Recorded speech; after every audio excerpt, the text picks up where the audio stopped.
How's it going, everyone? It's Milwaukee coming back at you once again, and today we're going to be discussing Green Lantern, New Guardians, Gods and Monsters by Justin Jordan with art by Brad Walker. Let's get into it. This volume contains Green Lantern, New Guardians, issues 21 through 27, and Green Lantern Annual 2. Volume starts off with issue 21, where Kyle Rayner takes the Templar Guardians to the space anomaly where he takes on a villain known as Exeter. In issue 22, Relic probes Kyle's mind for the secrets of the Lantern Corps. Here we have the Lights Out event kicking off proper, and in Green Lantern's New Guardians issues 23, Relic takes out the Blue Lantern Corps. In issue 24, the entities of power that used to reside in all the Power Lantern batteries possess Kyle Rayner, and he learns to control them. Issue 25 takes us on a side quest to a peaceful planet. In issue 26, Kyle Rayner and Carol Ferris fight on this peaceful planet to restore order.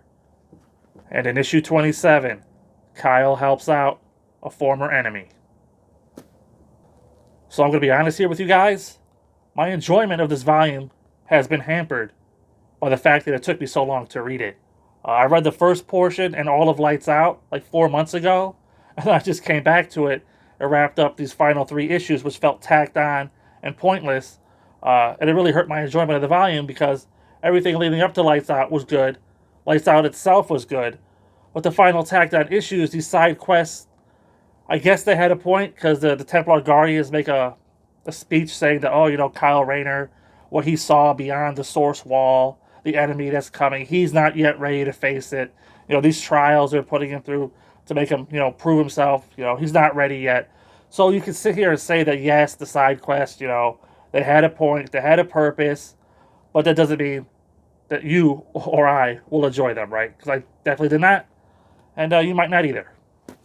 But as for something that I did enjoy about this volume, you have Kyle Rayner and Carol Ferris, paddling around, going all across the galaxy, making Hal Jordan jealous. Because as we all know, Kyle Rayner, for some reason, is a ladies' man. Maybe it's the sensitive artist in him, I don't know. But I guess it's better than reading about John Stewart always moping and crying about things he's killed in the line of duty. So anyway, Kyle, he's always getting all these girlfriends throughout the series. Some of them end up in the refrigerator.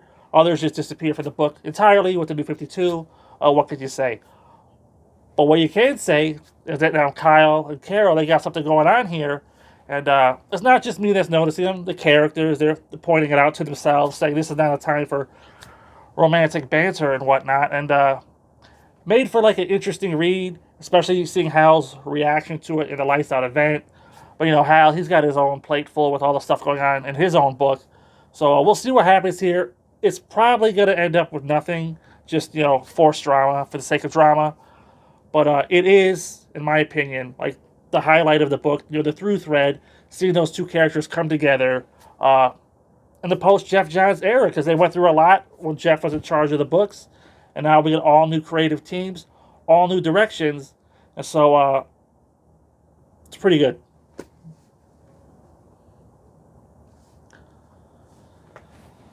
And like I said before, the only thing I really didn't like was the side quest issues, where it's just filler, in my opinion, right? They go to the peaceful planet and they find out that, peace has a price, and they help the people of the peaceful planet restore order and whatever. And then the final issue where they help the former enemy, it's probably setting up something in the future. But again, it just felt tacked on. And I was reading it, I was just like, I don't care. Let's get to the next thing, right? But that's the problem that's going to go forward with these books, is they're all decimated by events, right? This one in particular, right, got Lights Out running right through the middle of it. Lights Out I happen to enjoy. I don't know about the other ones yet. But these books are going to be decimated by events. They're going to feel choppy, random issues. We'll cross that bridge when we get to it. But we'll see. You may, in fact, enjoy the book better than I did if you read it all straight through and not take 4 months in between the two parts of the volume. But with all that being said, I'm going to go ahead and give Green Lantern, New Guardians, Gods and Monsters a 3 out of 5. It's not the worst thing I read. The event hurt it, but what can you do? That's just how they decided to collect these issues and these particular trades. In this Green Lantern boom period, you think about it, more Green Lantern titles than ever before. So we'll see what happens. Until next time, see you there.